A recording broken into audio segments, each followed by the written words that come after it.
If you're wondering and asking yourself whether or not elegance and etiquette and manners in the workplace are even an important topic of discussion, why don't you think for a moment about the executives and top CEOs in the companies and industries that you work for? What is it that makes them the best? Think about the professionals and the employees that you have seen and that you have respected. What is it about their demeanor? Is it that they respect others themselves? Is it because they act with consideration? Is it because they dress sharply and they look professional every time you see them? Probably. Throughout my channel, we'll talk through etiquette throughout the workplace setting and other professional situations. If you ask me, it's important to be elegant and graceful, even in the workplace. I think it's safe to say that over the course of the past several years, professional life has changed substantially. Throughout the course of your life alone, you've probably applied to a number of jobs and have probably participated in a number of professional networking events and meetings. Professionally, it's better to have a good reputation versus the opposite, especially with the fact of the business landscape changing as frequently and as often as it is. You don't really have that much time to constantly be reinventing yourself with each new turn of the industry. In many cases, once your reputation is established, it's established. Whether it's considered fair or not, your employers and your coworkers are constantly watching and judging you based on your etiquette. Now, even though that seems a bit daunting, rest assured that all of these judgments are being based on what your employers and your coworkers see, which also means that you have the ability to control your reputation and the ability to control what your employers and coworkers see. First, let's talk about the job search process. Even in the job search process, impressions are everything. Your impression can mean the difference between getting the job or not. There's just so much competition out there, and others who are candidates for the same positions you're applying for who are probably just as qualified as you. For the high number of applicants for the minimal number of jobs, etiquette and professionalism go a very long way. In more cases than not, employers understand that you are trying to find out information about any open job opportunities and vacancies. They'll know that you're trying to communicate with the manager. And when you are finally able to connect with someone from the employer, you want to be mindful of their time. In the job search process, there's also a very fine line between being persistent and being obnoxious. Having proper etiquette means that you speak in a friendly and communicable tone, and that you are also relaxed, and that you also provide concise information. You can offer up your name, any applicable experience, and also the fact that you're interested in a potential vacancy or open position.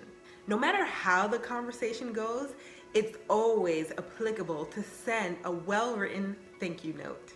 By sending a thank you note, you are sending a good impression, and you're actually also building a relationship with this individual. Actually, writing and sending thank you notes is a key aspect of business etiquette and communication. You might be wondering, well, when is it a good time to send a thank you note? Or when is it an appropriate situation to send a thank you note? My advice is that you send a thank you note anytime somebody helps you. Anytime somebody gives you a referral, anytime somebody meets with you, anytime somebody helps you land a job. Now, I understand that the job interview can be pretty stressful even without having to wonder and consider the professional etiquette and appropriate protocol. But there are a few things that you can make sure to remember. First, in an in-person interview, you want to be sure to dress appropriately. Although your resume may have gotten you in the door, your attire will also make an impression during an in-person interview. Oftentimes, the interviewer will already be able to make an assessment and make a judgment of you based on how you dress, even before you've had a chance to say a word. Your attire should match the formal or informal nature of that particular work setting. This means discerning the difference between if you are interviewing at a more corporate work setting or a more casual work setting. This next tip seems to go without saying. Show up on time.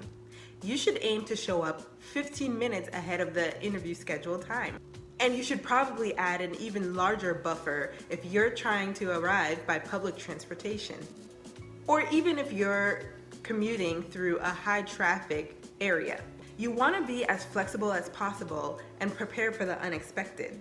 So if you arrive and it's far too early, try to see if you can scope out a place where you can relax and mentally prepare for the interview, and then conveniently arrive 5 minutes early for the meeting itself. Now, once you're ready to sit down and engage in the meeting itself, your actions and your presentation will be front and center. This is your chance to exude your confidence and to show that you are capable and qualified for the job. Of course, you don't want to appear to be too arrogant, but you certainly do want to appear to be prepared. As part of your preparation, you can practice answering some of the most commonly asked questions. Another way to prepare for the interview is to spend time learning, reading, and reviewing the company mission and the company website if they have one. This shows the employer that you took the time to learn more about them, and it might even spark additional questions for you when learning about that company's culture. You can highlight your interpersonal communication skills by having good eye contact, by offering a warm and friendly smile, and by also giving a firm, confident handshake. Although this is a professional meeting and you want to be cordial, you should also remember to do this in a relaxed and friendly manner. Sure, you might be nervous, but it's important that you don't show just how nervous you are, because you want the focus of your meeting to be a positive experience. You want the interviewers and others in the room to have a positive interaction with you. Just engage in friendly conversation and smile frequently. Now imagine this. Imagine you were the one on the interviewer's end and you were doing the interviewing with a candidate who never smiled. Even if this candidate seemed highly skilled and qualified, you might wonder if they would fit within the culture of your company, and you might wonder if they had good interpersonal skills or not. You might be concerned about their interpersonal ability. So definitely, no matter how nervous or stressed you may be, you should make an effort to smile. Remember, don't be arrogant. Make sure to answer your questions without a condescending tone.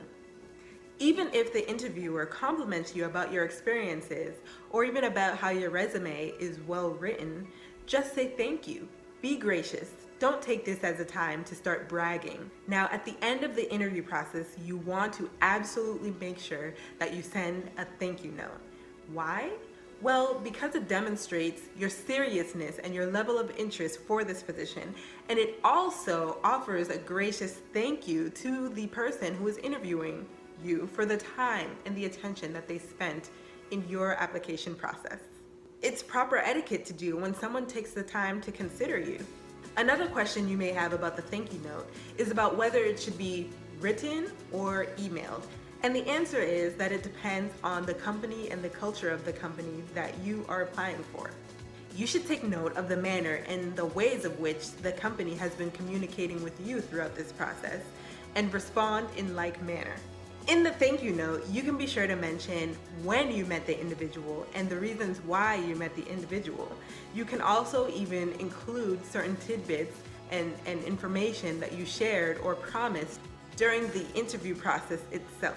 If you did make a promise to follow up about anything, be sure to make an acknowledgement of this in the thank you note and refer to it, letting them know that you accomplished what you said that you were going to accomplish. You've been listening to Juliana Jean Charles, actress and etiquette coach in Boston, Massachusetts. For more, please visit www.blue.sapphirejill.com.